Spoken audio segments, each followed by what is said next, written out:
Have you ever considered that the path to genuine liberty and contentment in your twilight years might actually lie in embracing solitude? As we advance in age, the perennial question arises, is it more advantageous to navigate life's journey independently, or is it essential to have a companion by our side? Today, we are going to dismantle the long-held beliefs surrounding partnerships in our later decades and explore the compelling reasons why choosing to be single could very well be the most empowering decision you ever make. If you're watching this video, comment "Great." By the conclusion of our discussion, you will have gained an entirely fresh understanding of affection, camaraderie, and self-reliance that has the potential to transform your future outlook. You'll come to understand how society's conventional view of romantic unions might be a deceptive construct, and how embracing your personal freedom can pave the way for a life brimming with satisfaction and self-discovery. So, stay with us until the very end, and I guarantee you'll recognize the immense value in living life authentically, unburdened by external pressures. Let's delve into what true liberation genuinely entails. As we mature, we frequently find ourselves facing a crucial inquiry.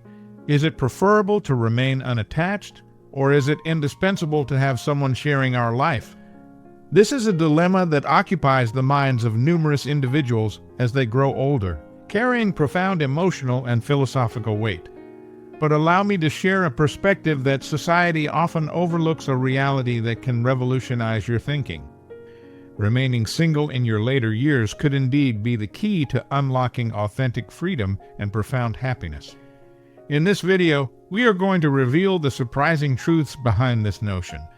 We will delve deeply into the misconceptions surrounding relationships as we age, uncover the unexpected justifications for why embracing solitude might be your greatest blessing, and examine how to redefine the true essence of affection and companionship for yourself.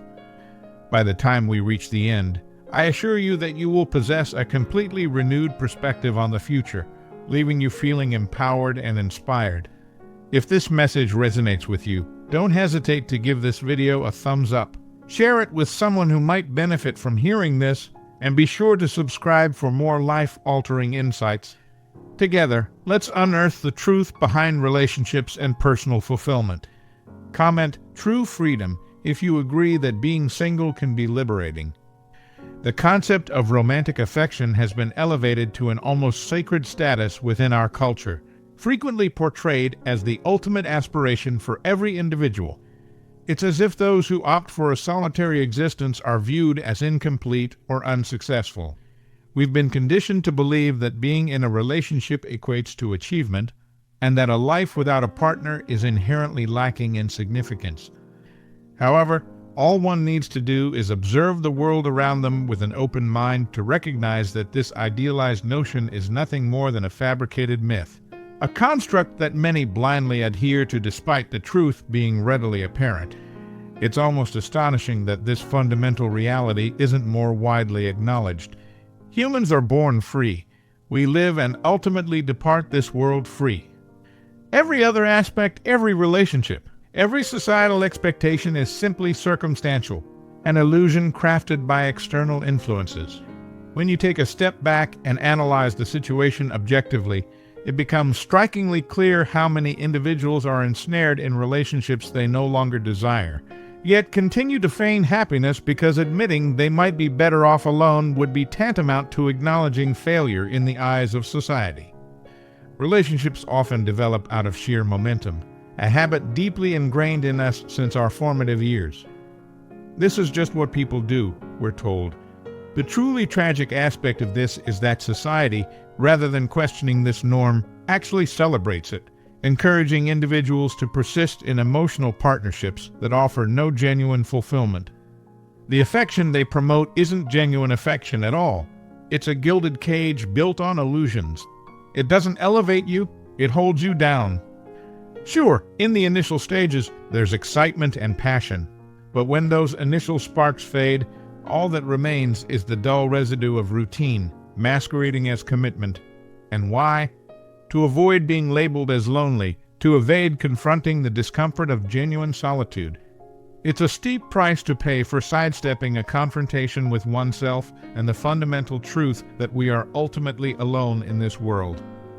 The narrative often commences with attraction, a process that has evolved into an almost farcical performance. What was once an authentic pursuit of connection has now degenerated into a charade. It's as if we're engaged in a theatrical production driven by ego, where the objective isn't genuine companionship, but a superficial display for validation. We've drifted away from seeking profound, authentic connections, and instead entered a social game where the victor is the one who deceives best, performs most convincingly, and curates the most appealing online persona. And we label this romance. It's remarkable how many relationships are founded on these very falsehoods. We construct an image of ourselves that is often a far cry from reality, striving to impress from the outset. We deploy humor, present our most flattering attributes, and then, when things inevitably unravel, we wonder why. What did we expect from a relationship built on deception, when we ourselves were complicit in that deception from the very beginning? If you harbor the belief that finding affection later in life will somehow resolve all your issues, allow me to offer a sobering truth. Affection doesn't fix anything. In fact, it often complicates matters further. Comment "Truth Revealed" if you've ever felt societal pressure to be in a relationship. What we commonly refer to as romantic affection is, in reality, a socially sanctioned form of possessiveness. We've been taught that affection is synonymous with need, and that to achieve happiness, you must have another person by your side. But here's the crux of the matter. If you require someone else to be happy, then you've already surrendered your power. You've lost touch with your own inner resources. The real tragedy isn't being alone. It's residing with someone who leaves you feeling emptier, more disconnected from your authentic self than you would feel in your own company. As you'll come to understand, this is the true misfortune. People often proclaim that you'll find happiness once you discover your other half. But isn't that a profoundly demeaning concept? It implies that you entered this world incomplete, as if you were born with some vital component missing, and that you necessitate another individual to make you whole. I would much rather remain without the so-called other half. Thank you very much. Society exerts immense pressure on individuals to enter into relationships, with the same force and persistence it employs to push us into purchasing life insurance.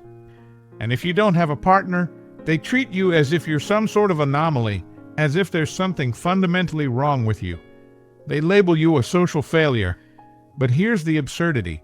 The real absurdity lies not in being alone, but in seeking companionship purely out of fear of judgment from others.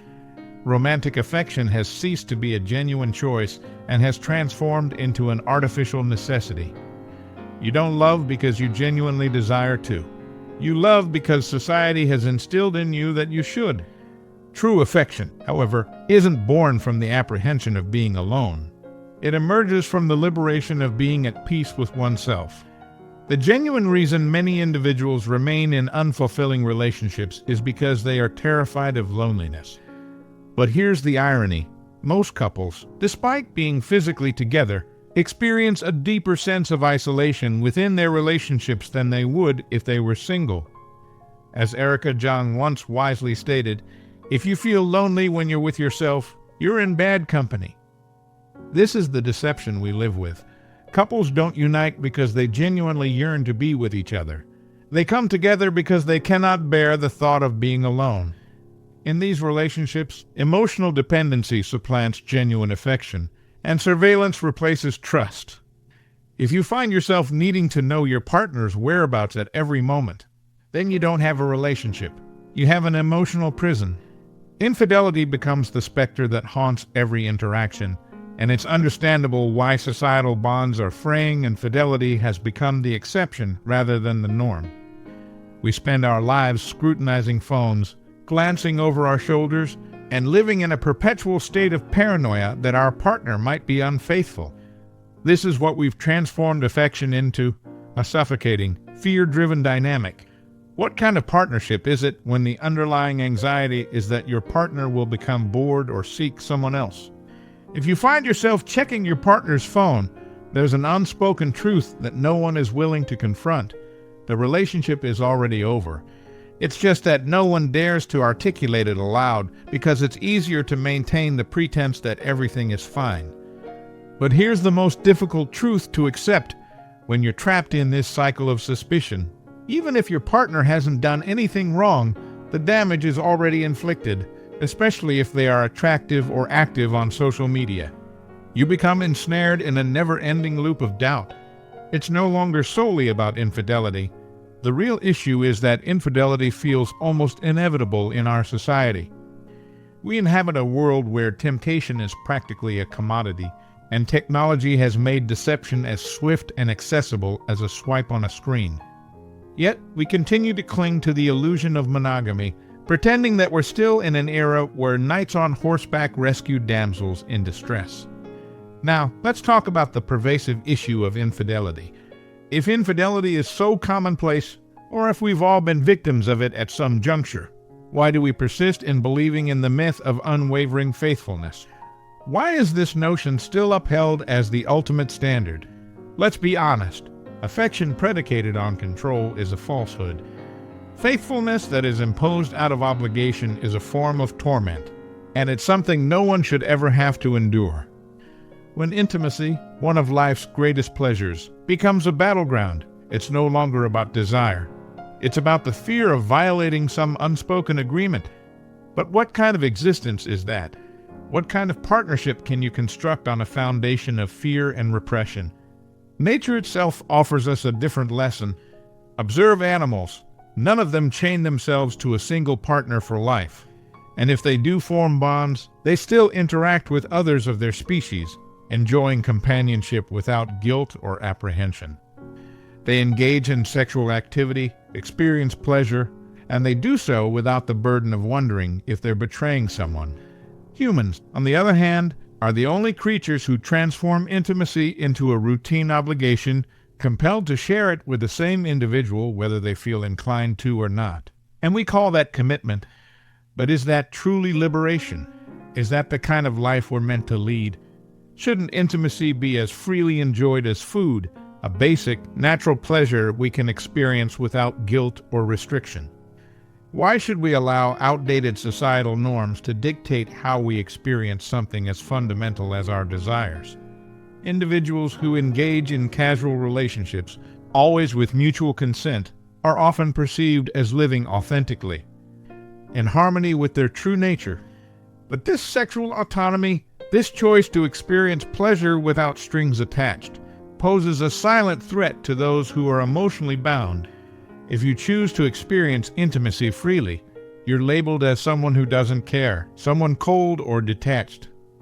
And for women, this judgment is even harsher, more degrading.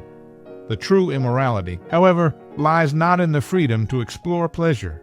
It's in the hypocrisy of feigning purity while secretly fantasizing about being unfaithful to the person you're with. So, what prevents us from living authentically?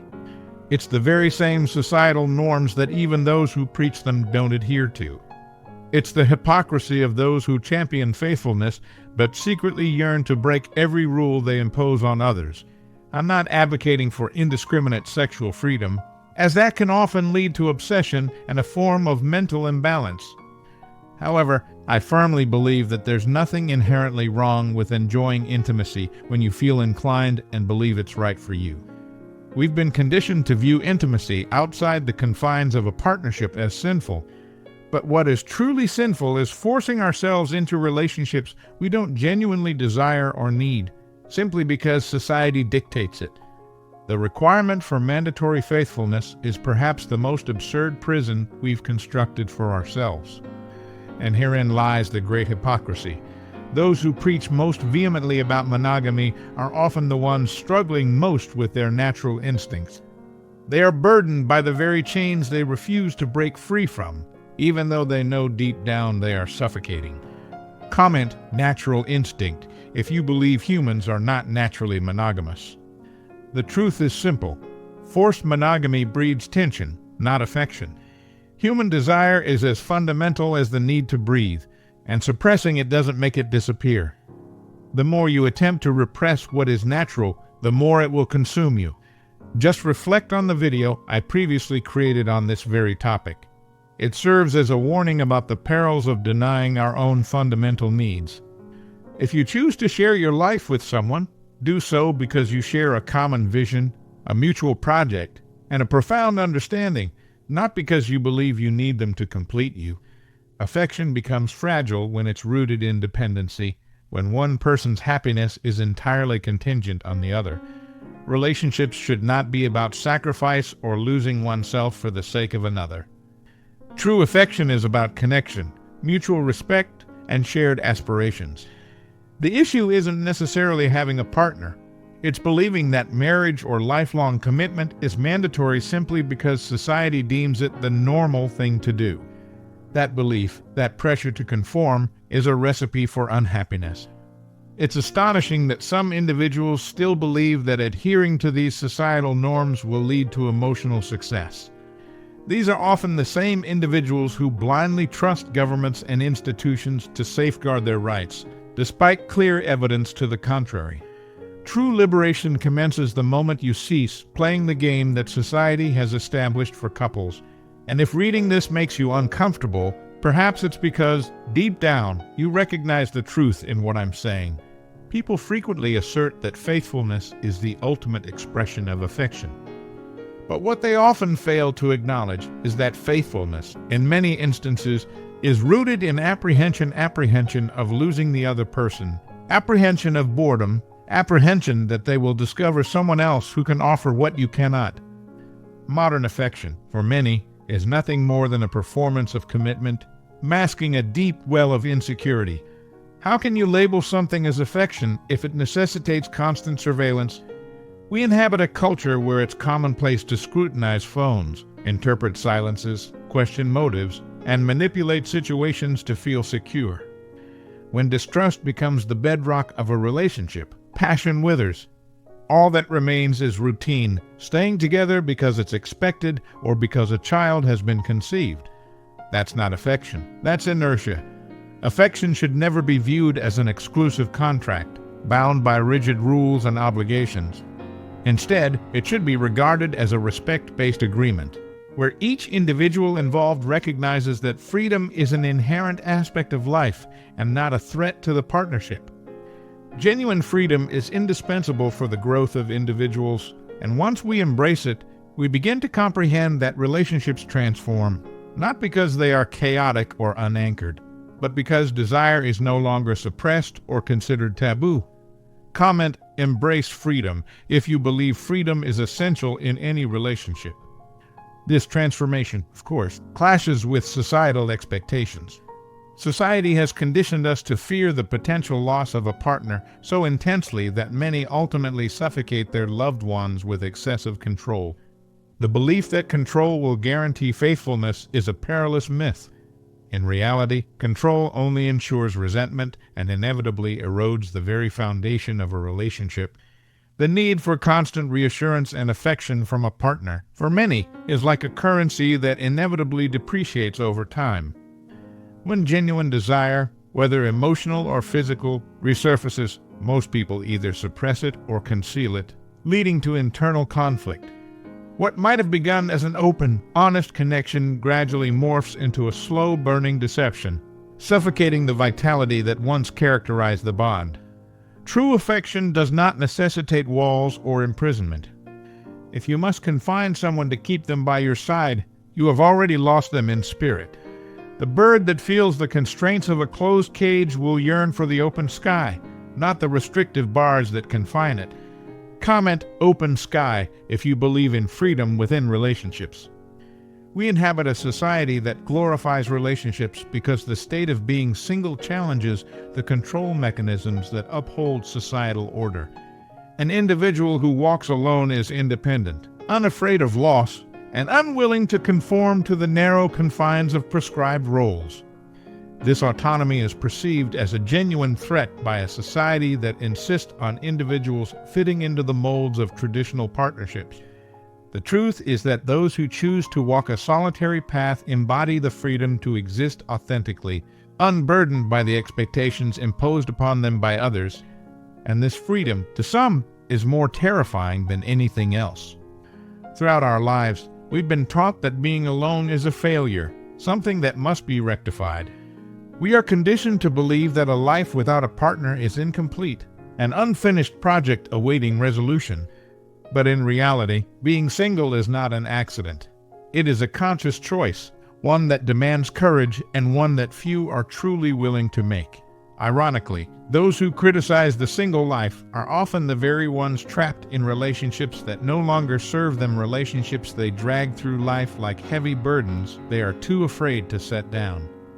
The notion that coupledom should be the default is a social construct that limits our personal growth and perpetuates unhealthy dynamics. The true, natural state of human existence is freedom, the freedom to be oneself, regardless of societal expectations. The animal kingdom reminds us of this in their behaviors. Wolves, for instance, hunt in packs but sleep alone. Lions live in groups but form no lasting emotional contracts.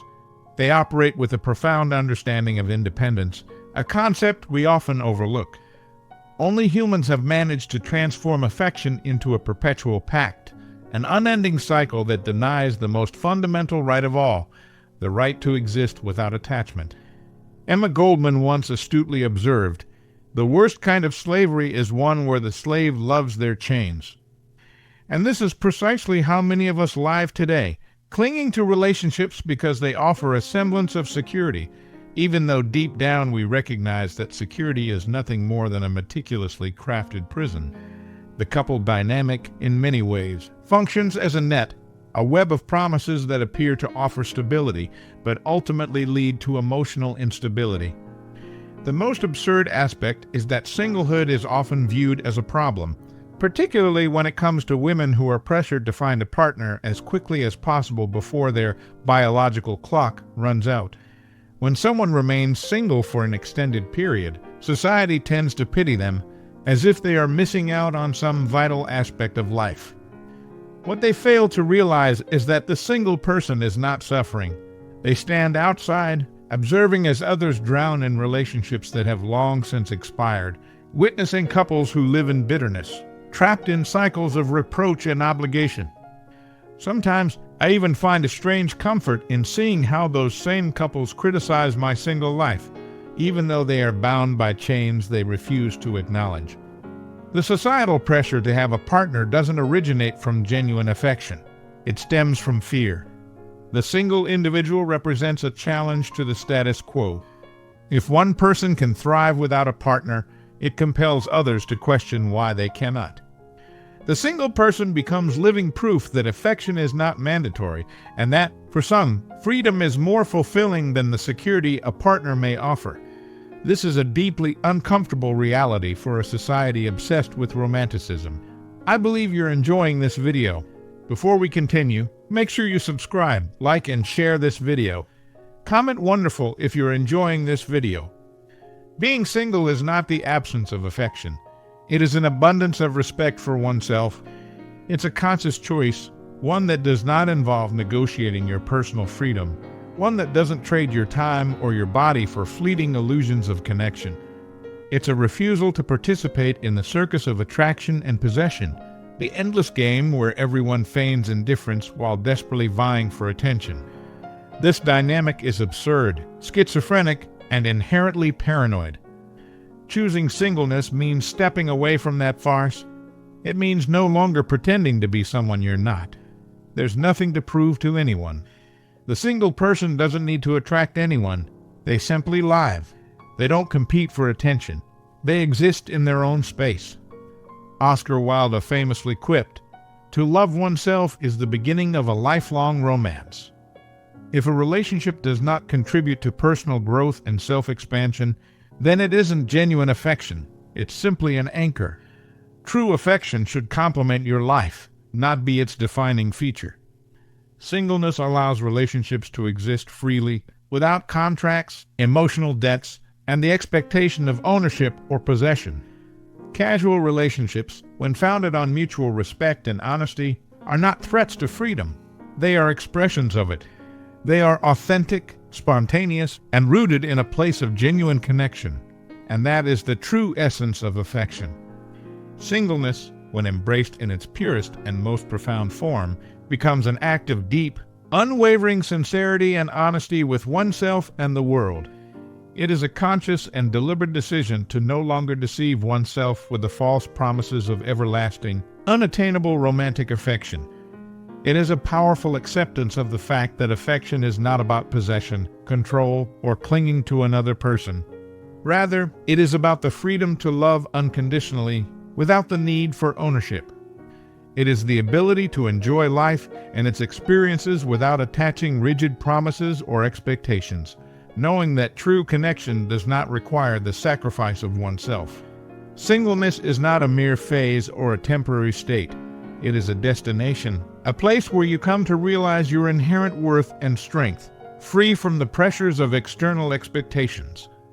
This destination is called freedom, and it's a place where only a few ever truly arrive because most people become lost in relationships that should have never begun, relationships used as distractions from their true selves, their personal growth, and their overall well-being.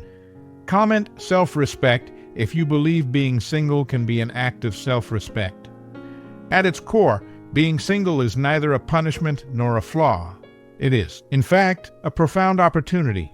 It is a chance to live fully, explore every facet of who you are, and discover what genuinely brings you happiness, without the weight of imposed commitments or the unrealistic expectations that often accompany the complexities of romantic entanglements. Life is not about conforming to society's narrow standards or seeking approval from others. It is about taking ownership of your own journey, creating your own narrative, and deciding for yourself what brings you peace and fulfillment.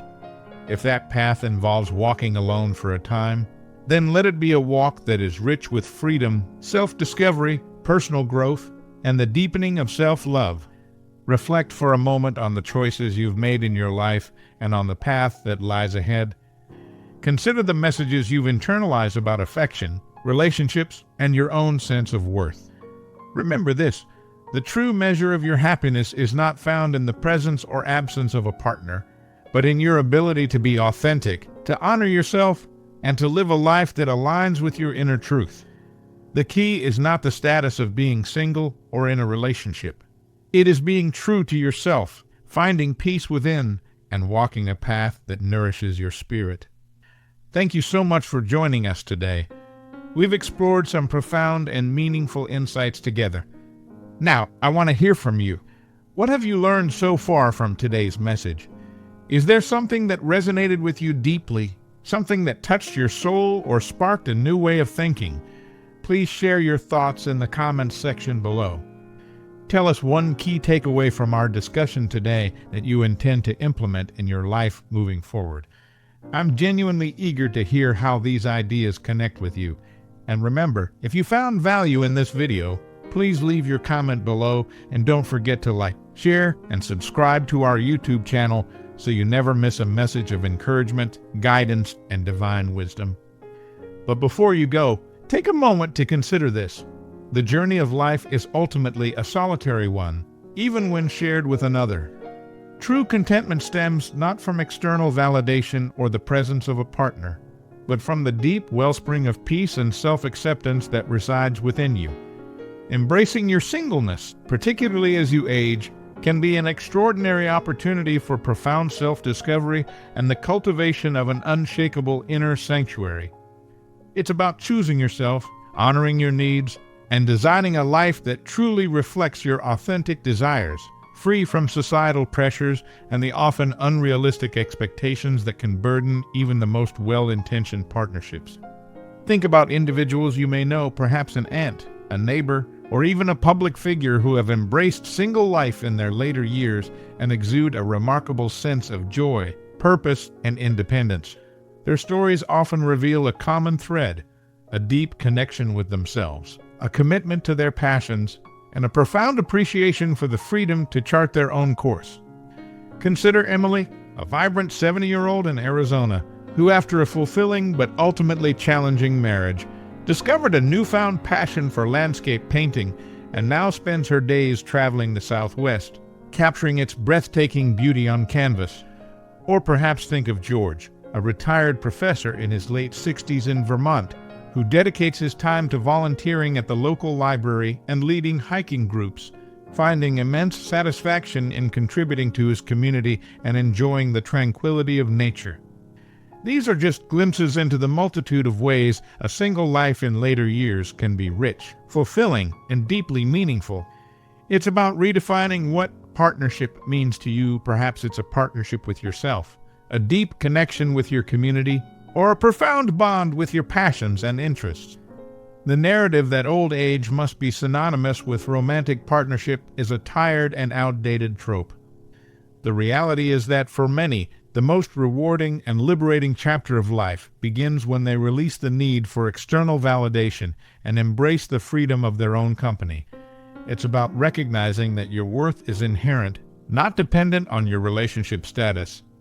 It's about understanding that true companionship can be found in many forms, and that sometimes the most profound and enduring companionship is the one you cultivate with yourself. Comment "inner sanctuary" if you believe true peace comes from within. So, as you navigate the landscape of your own life, especially as you look towards your future, I encourage you to question the conventional wisdom surrounding relationships in later years. Dare to consider the possibility that being single might not be a consolation prize, but rather a deliberate and empowering choice, a pathway to a life filled with genuine freedom, self-discovery, and profound happiness. Embrace the opportunity to define your own version of a fulfilling life, one that is aligned with your truest self and unburdened by societal expectations. Remember, the most important relationship you will ever have is the one you have with yourself. Nurture it, cherish it, and allow it to guide you towards a life of authentic joy and contentment. And as you embark on this journey of self-discovery, don't forget to explore the wealth of other insightful videos on our channel. We delve into a variety of topics designed to empower you, inspire you, and help you live your most fulfilling life, regardless of your relationship status. From tips on cultivating self-love and building strong friendships to strategies for embracing independence and finding joy in everyday moments, our channel is a resource for anyone seeking to live a life of purpose and authenticity. So, before you go, take a moment to browse our other videos. You might just discover your next source of inspiration or the answer to a question you've been pondering.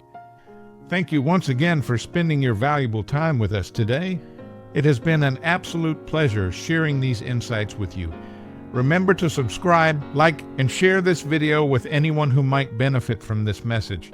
And most importantly, don't forget to explore the other fascinating and thought-provoking content on our channel before you leave. Until next time, take care and embrace the incredible journey of being you.